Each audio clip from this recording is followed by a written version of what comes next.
pregunta, Cecilia, una pregunta. El punto de cocción, si es rojo, si es bien hecho, si es, tiene importancia.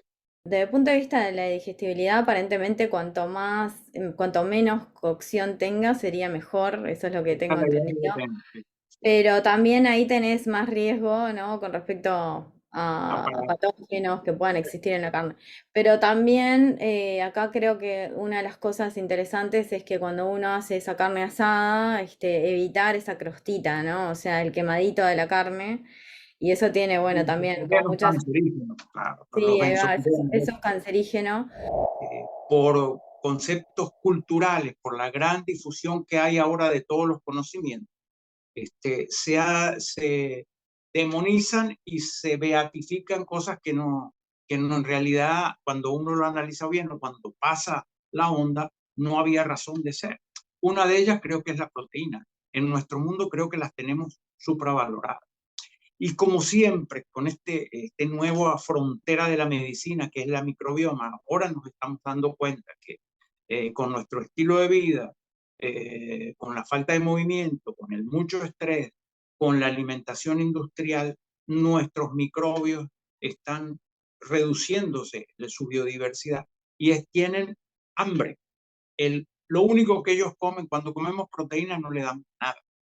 Cuando comemos vegetales, cuando comemos fibra digerible, cuando comemos celulosa, es lo que verdaderamente los mantiene.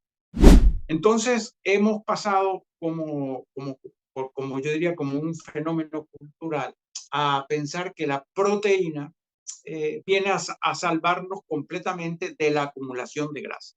La acumulación de grasa en exceso, en gran parte lo que nos está diciendo, nos está iluminando con un foco de alta intensidad nuestro estilo de vida. La cantidad de comida hipercalórica que estamos comiendo, la poca actividad física. Y entonces yo diría, sublimado en las proteínas nuestro interés de controlar peso, de no almacenar grasa, etc.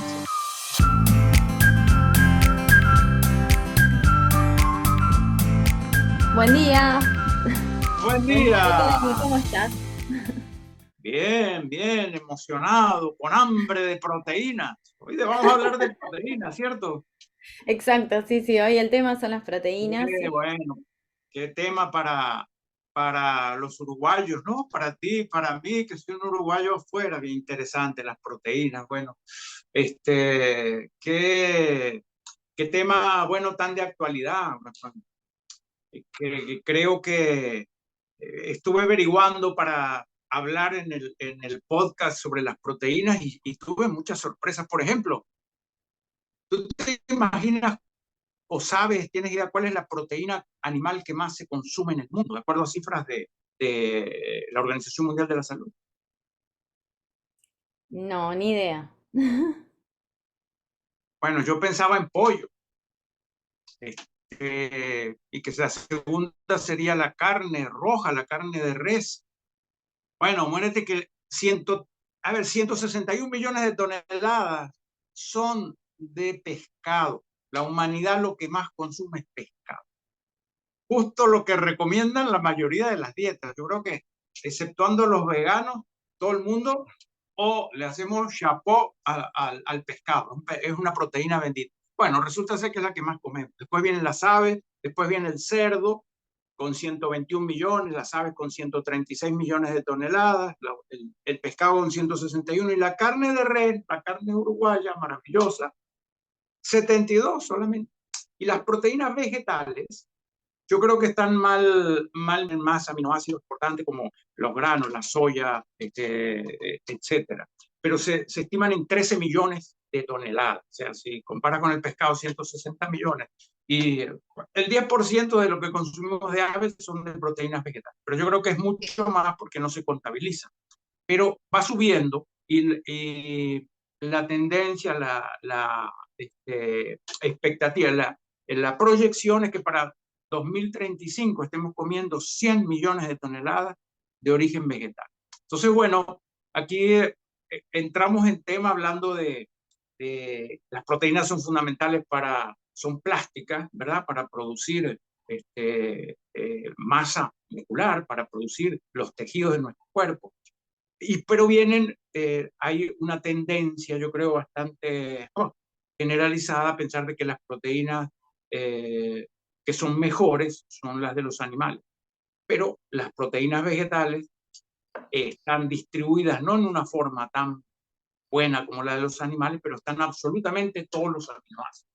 Y aquí, bueno, es bueno recordar que de los 20 aminoácidos podemos producir 11 en nuestro cuerpo, así no los comamos, 11 de los 20 los podemos metabolizar, los podemos generar solamente 9, que son los esenciales, son los que tenemos que comer de afuera. Y en estos 9 yo creo que es el tema que, bueno, que nos apasiona y que vamos a tratar hoy, ¿verdad? Exacto, sí, de hecho, bueno, justamente estos aminoácidos, a ver, vamos por partes. Primero, ¿no? Respecto al consumo, creo que en particular acá en Uruguay no seguimos esa tendencia del consumo de pescado como primer fuente proteica, ¿no? Ojalá fuera así, porque tenemos también bueno, al ser, digamos, muy fácilmente podemos conseguir pescado en nuestro país, por suerte, pero la mayoría de los uruguayos consumen carne, ¿no? Es como algo, creo que es lo primero, carne y pollo, pero sobre todo carnes. Y en ese sentido, un poco la propuesta y por la frecuencia con que vemos determinados casos, queríamos hablar de, bueno, de las cantidades de proteína en realidad que uno come, que a veces, digamos, si bien tiene todas esas propiedades de las que hablabas como beneficiosas para la salud, el exceso de proteínas, sobre todo cuando, bueno, o no se digieren bien o no se absorben bien estos aminoácidos, terminan llegando a la última parte del intestino y ahí nos ocasionan algunos problemillas con bueno, determinadas bacterias que los fermentan, básicamente, fermentan los aminoácidos que contienen azufre y bueno, producen gases como el sulfídrico, que bueno, que en cierta cantidad es beneficioso, pero cuando ya excede la capacidad, digamos, de uso correcta, causa bastantes problemas a nivel intestinal. Y de eso un poco es lo que queremos hablar hoy, o sea, pero no solo de este tipo de problemas en especial, que vamos a hacer como una breve descripción, sino, bueno, cómo podemos mejorar eso, o sea, cómo podemos hacer para equilibrar el consumo de proteínas de forma de no tener este problema a nivel intestinal, por ejemplo, ¿no? Que es algo bastante habitual acá. O sea, queremos como darle todas las posibilidades o herramientas para que ese plato, la composición de ese plato sea lo mejor posible y bueno, evitar este tipo de sin problemas. dejar de, sin dejar de ser apetitoso y provocativo y divino al paladar. Fundamental que sea así. Pero mira, interesante esto porque yo quiero descargar a los uruguayos de donde provengo. Yo pensé que de consumo de proteínas se trataba, Uruguayo iba a estar en los primeros puestos. Pues no, en los primeros 15 países que consumen más proteína en el mundo no está Uruguay. Mira, y sorprendentemente, entre los primeros, imagínate, el que consume más con 141 gramos por kilo, 141 gramos por persona por día, es Islandia. Le sigue Hong Kong, después Lituania, después Israel y siguen otros paisitos. Pero Uruguay no es. Y 141 gramos, que es una barbaridad, ¿verdad? 141 gramos de proteínas eh, por día significa, o sea, es bueno establecer también las necesidades, los requerimientos. ¿Cuánta proteína necesitamos? Teniendo en cuenta que hay aminoácidos que no podemos consumir, tenemos que consumir todos los días proteína. ¿Cuánto es? La Organización Mundial de la Salud dice que es 0,8 gramos por kilo de peso por día. O sea que un adulto promedio de 70 kilos tiene que comer más o menos 50 gramos de proteína por día. Bueno, los irlandeses comen 141. Pónganle que sean más grandes y tengan un promedio de peso más alto. Pero también se dice así como que ese 0,8 es una cifra ideal, pero cuando hay requerimientos especiales, por ejemplo, cuando los muchachitos nos ponemos grandes, con mayor edad, hay que, para combatir un poco la sarcopenia natural de la edad, hay que subir un poquito la dosis. O cuando somos deportistas de alta competencia, o cuando hay que subir un tanto la dosis, pero nunca llegar o pasar a duplicar ese 0,8%. Se habla de efectos sobre la salud deleterios, o sea, peligrosos, cuando pasamos de 2 gramos de proteína por día. Y creo que aquí entramos en el tema en el que tú estás, Cecilia, que estás diciendo, y es que tenemos una imagen en el mundo civilizado, industrializado, en Occidente particularmente, que la proteína está libre de pecado, que es bendita. O sea, la proteína forma fibra, nos hace adelgazar, no genera grasa, no sube la glicemia. Y entonces, en cierta forma, estamos en una onda de, diría yo, de supravaloración de la importancia fundamental que tienen las proteínas en la dieta de un Homo sapiens siglo XXI con características muy especiales. Entonces, bueno, eso me parece una forma de poner en contexto cómo estas proteínas que estamos comiendo y que estamos valorando por demás, que estamos tal vez consumiendo un poco más de lo necesario, entran en nuestro tubo digestivo, pero no nos dan absolutamente nada de fibra.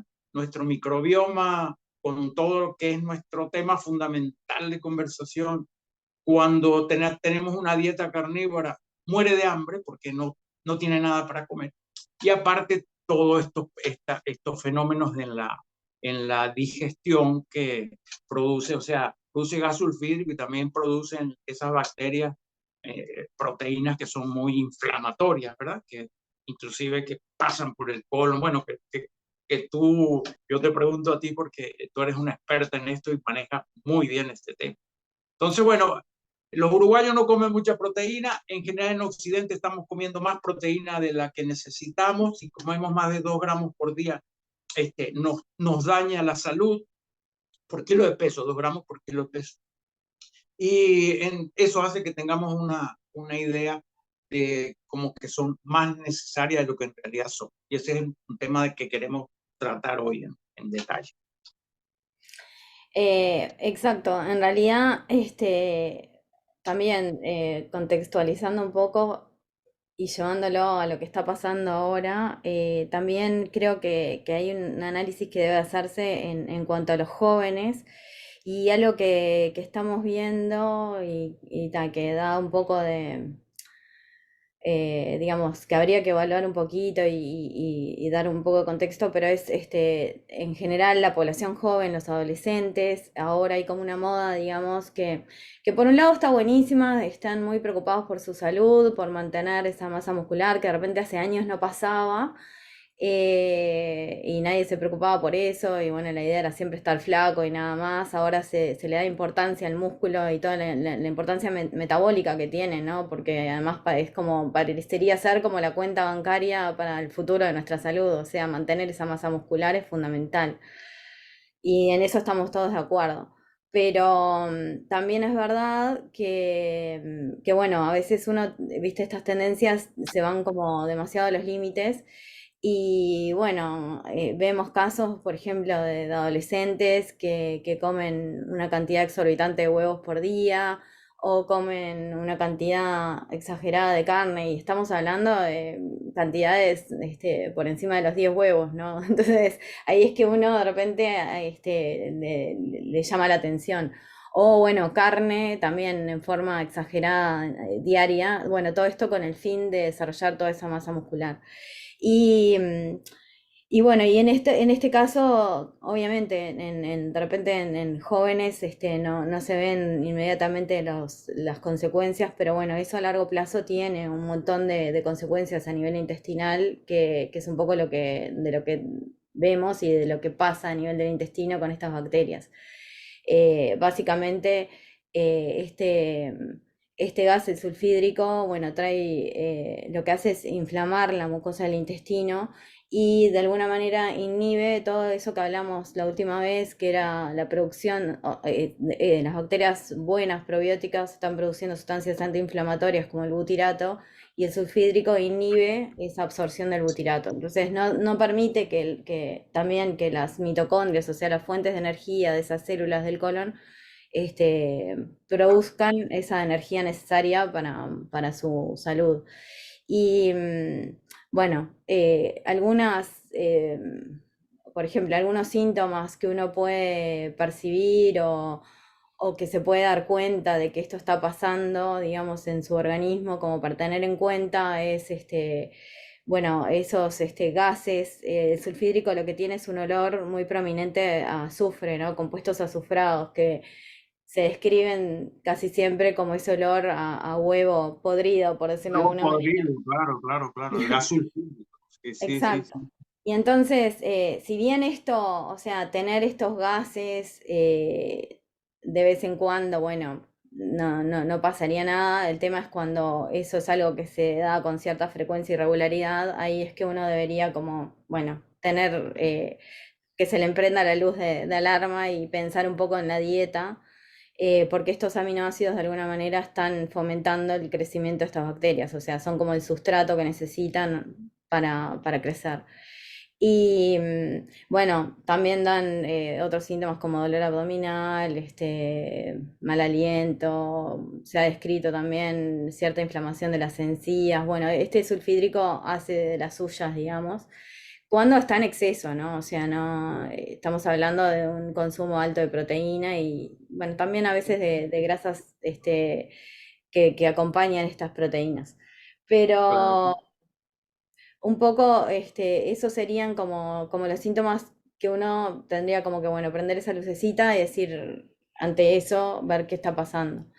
Eh, pero bueno, lo bueno es que, y de lo que queríamos también hablar hoy, es que tenemos formas de contrarrestar esto y que, bueno, obviamente que hay que pensar un poco en cuál es el consumo ideal de proteínas. Ahí creo que no vamos a profundizar demasiado porque hay tantas, ¿no? Hay como muchos, un poco es lo que tú decías, como hay un mínimo y un máximo y depende un poco de la edad y del deporte que uno está haciendo, el ejercicio y demás, los requerimientos, digamos, naturales. Y hay un montón de personas bueno, que están a favor o en contra de tanta cantidad de consumo proteico y de las fuentes de proteínas y demás. Pero lo que sí están todos de acuerdo es que, y de hecho, bueno, este estudio, este relevamiento que salió ahora en enero, habla de que uno puede contrarrestar estos efectos y que las bacterias se comporten de una manera deseada, digamos, que no perjudique la salud, si la ingesta se acompaña de una cantidad suficiente de fibra. Fibra, y bueno, fibra, sobre todo, bueno, fibra fermentable, o sea, toda esa fibra que utilizan nuestras bacterias intestinales, y que, bueno, cuando uno come en conjunto esas proteínas con estas fibras, entonces las consecuencias, no son tan, al contrario, podrían llegar a ni siquiera perjudicar a nuestra salud, o sea que es muy importante, por ejemplo, que cuando uno va a un asado, bueno, acompañar ese asado con una buena ensalada, con una buena cantidad incluso, bueno, otro tipo de alimentos prebióticos, ya sea almidones resistentes, o bueno, pectinas, bueno, hay un montón que ya hablaremos, pero eso es como algo, una intervención que uno puede hacer para paliar las consecuencias de esta ingesta de proteica. Interesante, vale, qué interesante. Bueno, a mí siempre me apasiona, Cecilia, ver el contexto, ¿no? O sea, los 8.000 millones de seres humanos que estamos en el planeta, se estima que 10%, o sea, 800 millones, tienen algún déficit de proteínas, que son, bueno, los países más depauperados, y esto está claramente identificado por la Organización Mundial de la Salud, donde es que están haciendo falta proteínas en la alimentación del Homo sapiens. Pero esto que tú estás diciendo está impactando lo que es todo el mundo occidental, todo lo que es Europa, todo lo que es Estados Unidos y gran cantidad de los países de Latinoamérica. Estamos en una situación en la cual, por conceptos culturales, por la gran difusión que hay ahora de todos los conocimientos, se demonizan y se beatifican cosas que no en realidad, cuando uno lo analiza bien o cuando pasa la onda, no había razón de ser. Una de ellas creo que es la proteína. En nuestro mundo creo que las tenemos supravaloradas. Y como siempre, con este nueva frontera de la medicina, que es la microbioma, ahora nos estamos dando cuenta que con nuestro estilo de vida, con la falta de movimiento, con el mucho estrés, con la alimentación industrial, nuestros microbios están reduciéndose de su biodiversidad y tienen hambre. Lo único que ellos comen, cuando comemos proteínas no le damos nada. Cuando comemos vegetales, cuando comemos fibra digerible, cuando comemos celulosa, es lo que verdaderamente los mantiene. Entonces, a mí me parece una buena reflexión para la conversación de hoy. Eh, que, y antes de la reflexión, una información que me parece importante es que nuestro cuerpo no puede almacenar proteínas, así como no puede almacenar azúcar o no puede almacenar hidrocarbonos. Proteínas prácticamente nada. O sea que las proteínas que comemos por demás las tenemos que procesar o eliminar de alguna forma y de ahí su potencial tóxico. Los hidrocarbonos y los azúcares tenemos un pequeño reservoir o reservorio en el glucógeno del hígado, que podemos almacenar algo. Pero el gran reservorio de alimentos, cuando hay abundancia de alimentación, es la grasa. Entonces, hemos pasado como yo diría, como un fenómeno cultural, a pensar que la proteína viene a salvarnos completamente de la acumulación de grasa. La acumulación de grasa en exceso, en gran parte lo que nos está diciendo, nos está iluminando con un foco de alta intensidad nuestro estilo de vida. La cantidad de comida hipercalórica que estamos comiendo, la poca actividad física. Y entonces hemos, yo diría, sublimado en las proteínas nuestro interés de controlar peso, de no almacenar grasa, etc. Pero estaba escuchando, Cecilia, a Daniel Lieberman. Él es un paleoantropólogo, profesor de Harvard, de la evolución de la humanidad. Y la evolución, él dice que somos un mamífero grande, pero que con dientes muy pequeñitos. Siempre, desde que iniciamos, tuvimos que, es más, los homínidos primeros eran vegetarianos, porque sencillamente con sus dientes no podían comer carne. Algo parecido a lo que pasa con los simios, con los monos, que por ejemplo los chimpancés pueden comer algo de proteína, pero no más de 5%, ellos son fundamentalmente vegetarianos. Hasta que estos homínidos empezaron a usar piedras y a cortar los animales que comían, era fundamentalmente vegetariano. Pero estoy hablando hace 2 millones de años. Hace 2 millones de años la humanidad empezó a comer carne y cuando empezó a comer carne, a tener más eh, eh, ingesta de energía, empezó a desarrollar su cerebro. Y obviamente la maravilla del ser humano, aparte de su gran cerebro, es su capacidad para digerir todo. Nuestro hígado puede, o sea, las diferentes zonas en las que vimos, por ejemplo, los esquimales, con solo proteína. Hay otras culturas que prácticamente viven con vegetales y la vida es posible. ¿Por qué? Porque tenemos una capacidad de digerir verdaderamente superior a todo el resto de los mamíferos. Somos omnívoros por definición. Omnívoros quiere decir que podemos comer todo. Nuestro tubo digestivo, nuestro hígado, nuestra dentadura, con la ayuda de los procesos, podemos mantenernos en todo, comiendo todo tipo de alimentos.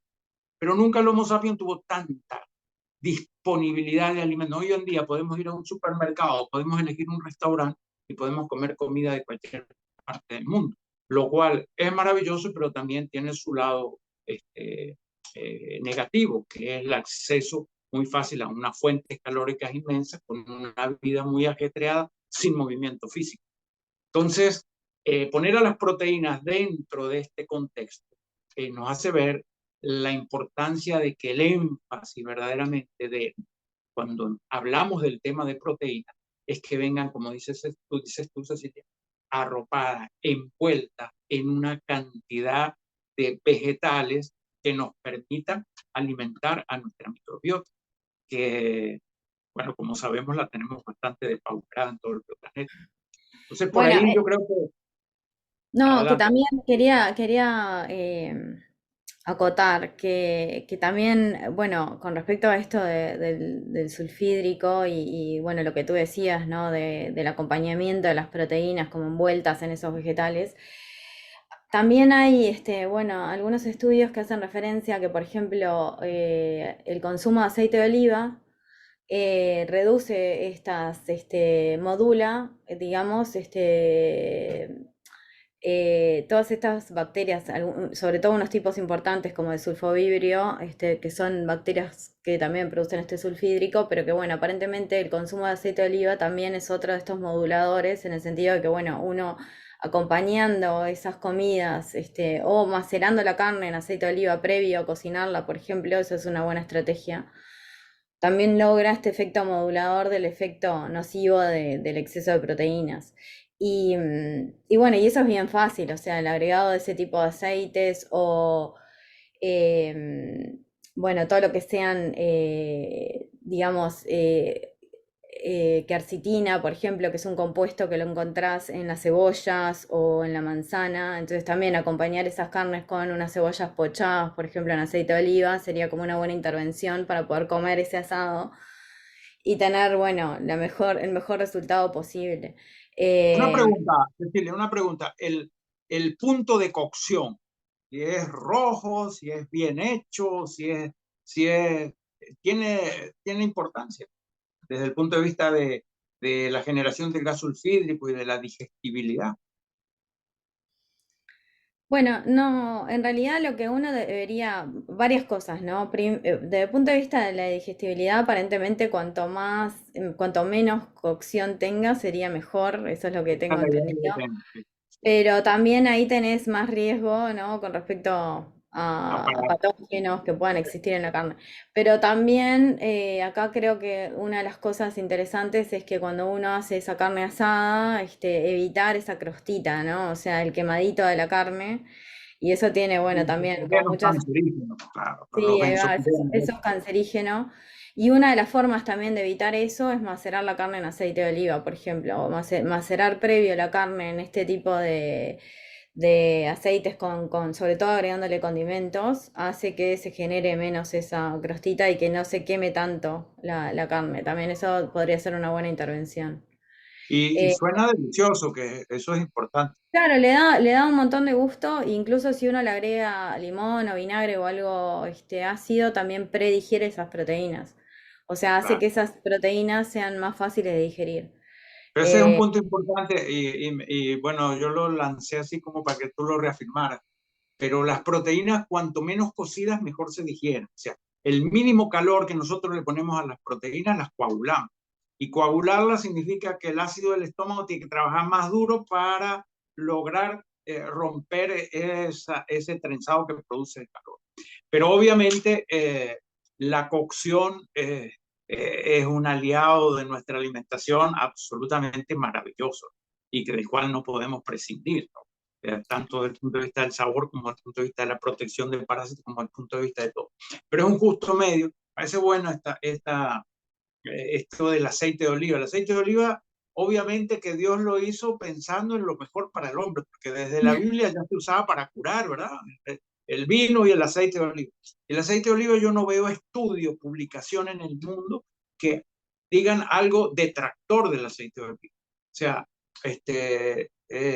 con, así como con la carne hace este efecto de que ayuda a producir menos gas sulfídrico, este, me decías que que eso yo no lo sabía tampoco, con el arroz, por ejemplo, antes de hervir el arroz, ponerlo o sofreírlo, calentarlo un poquito de aceite de oliva o cocinarlo en el agua con aceite de oliva, ayuda a que los almidones como que se entrelacen más y cuando los comemos baja su índice glicémico y llegan más lejos en el tubo digestivo, ¿verdad? Lo Sí, mismo que exacto. ponerlo en la Sí, nevera.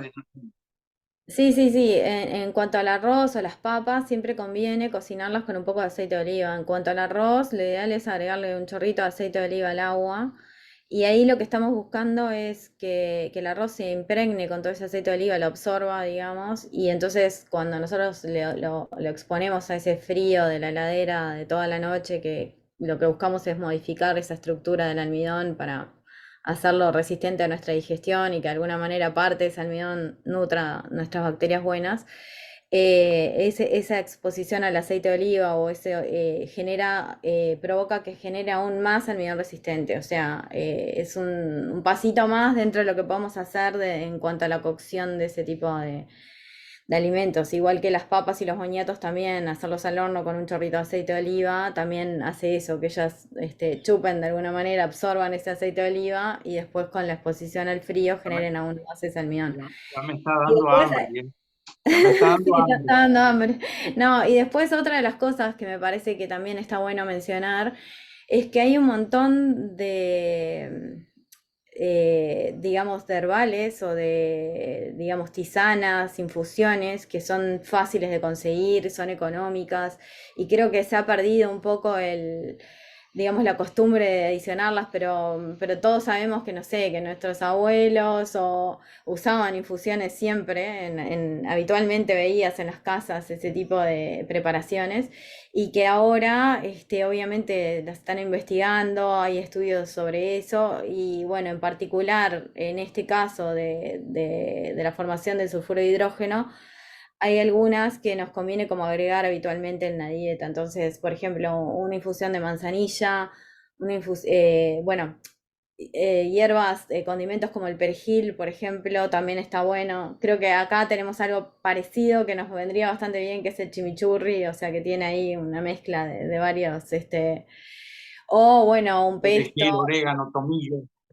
Sí, pero en Sí. particular para estas bacterias que forman ese sulfuro de hidrógeno, aparentemente la albahaca, el perejil, mejorana, son como los herbales que mejorarían ese proceso, o sea, evitarían toda esta producción excesiva de sulfídrico. Sí, un Entonces, estudio interesante que debería hacerse, yo creo que no se ha publicado, es que el gaucho, o sea, el gaucho, el gaúcho de brasilero o el gaucho argentino o el llanero, aquí a los gauchos se le llaman llanero, la gente que trabaja con, eh, aquí no tienen esa costumbre, allá sí, que comían fundamentalmente carne. Quizá una de esas tisanas que no se ha investigado, pero habría que investigar, que protegían esta generación de gas sulfídrico, es esto, el mate, el Ilex paraguariense. Yo creo que es una bebida que sus beneficios las tiene ocultas. Yo creo que es el secreto. El aceite de oliva lo tiene público, pero el Ilex paraguayense, el mate de los guaraníes paraguayos que lo tomaban primero frío y después vinieron los jesuitas y lo empezamos a tomar caliente. Yo creo que tiene un factor protector, porque yo recuerdo, hablando sobre todo en el norte, en la familia de la mamá de mis hijos, en Rivera, que esos gauchos y gauchos comían solamente carne. Y si llegaban a no tener yerba mate, los efectos, o sea, sencillamente se enfermaban, no trabajaban. La carne con el mate, maravilloso. El mate sin la carne, podía uno aguantar un día o 2 días con mate sin carne, pero la carne sin mate, jamás. O sea, yo creo que, bueno, es un punto, digamos, folclórico, pero que puede tener un interés porque eh, los uruguayos tienen muy buena salud, una de las expectativas de vida más altas de Latinoamérica. Sin embargo, si se ve la cantidad de carnes rojas que consumen, tal vez no sea en los que están más abajo, sino en los que están más arriba. Y es el país, sí, Uruguay sí tenemos ese récord, es el país donde se consume más yerba mate per cápita en el mundo, más que Argentina, más que Brasil, más que Chile y todo. Un punto que a mí me parece, bueno, folclórico, pero interesante dejar abierto, para mantener. Ahora, con esto de las proteínas, un punto antes de, de, de entrar a finalizar nuestro capítulo.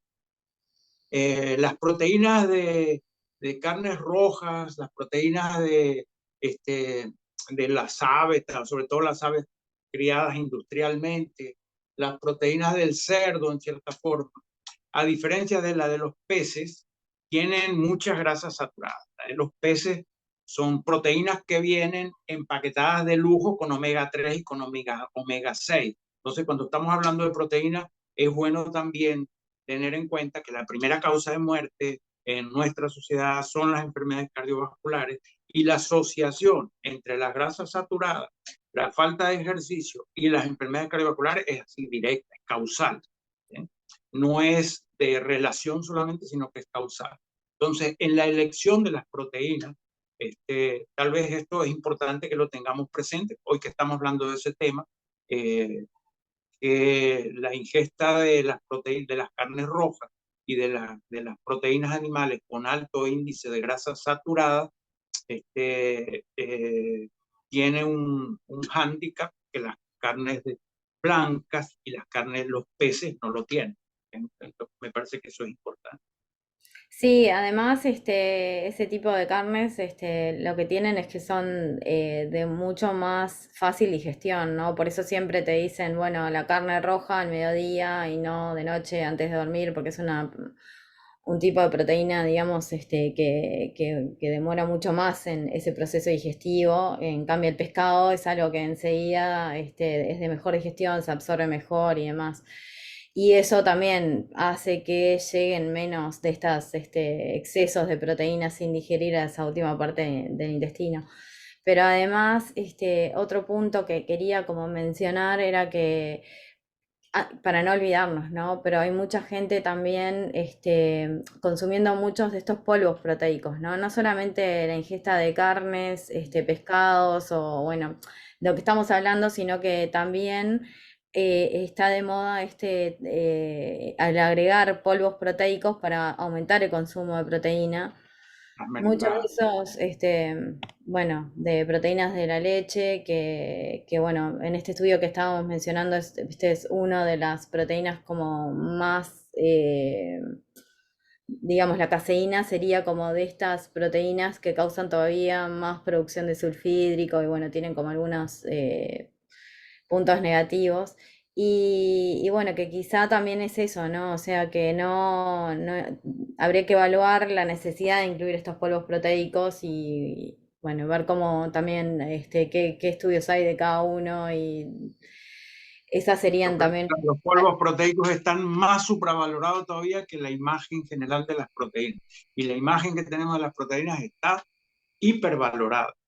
Este, Totalmente de acuerdo contigo. O sea, y si nos metemos en el mundo de los gimnasios, bueno, ahí esto se lleva a niveles verdaderamente peligrosos. Yo no sé, Cecilia, si te parece, me gustaría cerrar nuestra conversación de las proteínas haciéndote una pregunta. ¿Cuál piensas tú que es el mito más trascendente que hay en torno a esto de las proteínas en este momento en nuestro mundo occidental? Bueno, sin duda que para mí el mito es que aparentemente es como en lo único que hay que fijarse es en el consumo proteico y, digamos, como que sería la fuente de la salud aparentemente viene por la cantidad de proteínas que uno consuma y en realidad siempre tiene que estar acompañado de muchas otras cosas que hacen a la salud, ¿no? Incluso hasta más allá de la comida, pero bueno, en base a lo que hablamos y un poco a lo que estuvimos investigando para este podcast, la idea sería que, bueno, que siempre que comamos proteínas, fueran acompañadas o revestidas por todas esas fibras, ¿no? O sea, Claro, vegetales, claro. almidones. Totalmente de acuerdo contigo, porque la evidencia científica es aplastante. O sea, nosotros no tenemos problemas en Occidente por falta de la clase media, es un sector muy bajo de la población, sí, pero no existe publicación que indique problemas de salud por falta de proteína. En cambio, está apareciendo, pero información y publicaciones constantes de que más del 95% de la población no estamos alimentando correctamente a nuestro microbiota, o sea, no estamos comiendo la suficiente fibra vegetal. Que el podcast de proteínas termina diciendo de que la evidencia científica hoy por hoy para el Homo sapiens dice que preocuparnos por las proteínas. Y una última cosa interesantísima que yo escuché que tengo que investigar más, pero que me parece es la disparidad de beneficio que provoca el ejercicio y las proteínas con las que se producen en el cerebro. El ejercicio nos previene el Alzheimer, acelera todas las, o sea, todos los estudios muestran de que el ejercicio físico enlentece el deterioro del cerebro, etcétera, etcétera. Pero cuando lo hacemos intensamente y empezamos, sobre todo en el bodybuilding, empieza una curva de beneficio para la salud en el cuerpo, en los músculos maravillosa, que llega a una aplanarse. Lo mismo pasa con el efecto sobre el cerebro, también funciona. Pero llega un momento en el cual seguimos haciendo ejercicio, no mejora más nuestra capacidad muscular, pero si el estímulo sigue intenso y la ingesta de proteínas sigue alto, el beneficio sobre el cerebro no solo que se aplana, sino que empieza a bajar. Entonces, bueno, esto es un investigador muy serio, después vamos, quizá hasta vale la pena analizar esto, de que hay indicios de que es muy bueno, nos falta ejercicio, así como nos falta fibra, pero el exceso, como siempre, aun cuando en el músculo llegamos a un periodo en el que no mejoramos más, pero es muchísima la capacidad de mejora que hay, en nuestro cerebro, si nos pasamos excedemos ese nivel, puede ser deleterio, puede ser negativo. Entonces, eso es muy importante tener en cuenta, que el ejercicio maravilloso, las proteínas maravillosas, pero dentro de estos límites. Último comentario. No, bueno, no, yo quería un poco resumir lo que hablamos con respecto bueno, a que si alguno de las personas que nos está escuchando tiene alguna duda con respecto a, bueno, si podría tener sobrecrecimientos de sulfídricas o lo que sea, una buena intervención sería por 5 días o por una semana reducir la ingesta proteica y ver qué es lo que pasa, digamos, en su salud. O sea, con eso digo, hacer una prueba de 5 días reduciendo alimentos ricos en azufre, que ahí está la carne roja, los lácteos, el huevo, quizá bajarle un poquito también algunos azufrados en cuanto a vegetales, y bueno, y ver cómo se siente, o sea, para ver si esto configura o no un problema en su salud, digamos. Metemos el queso en la lista también, ¿no? Reducir Ah, queso. claro, sí, sí, sí, el queso sí, los lácteos, sí, sí, sí, el Eso queso, es otro que está bendito. sobre O todo sea, además por el exceso de yo no consumo. como carne, como me atapuso de queso. Obviamente estoy corriendo al diablo por la puerta y se me está metiendo por todas las ventanas. Sí, sí, sí, sí, sí. El queso es también una proteína con mucha grasa que hay que comerlo, es un alimento maravilloso, pero el exceso, como siempre. Bueno, Bueno, muy, muy excelente. Vamos a terminar nuestro podcast de proteína. Gracias por acompañarnos. bueno, gracias Miguel, hasta la semana que viene. Sí, a ti, a ti, a ti.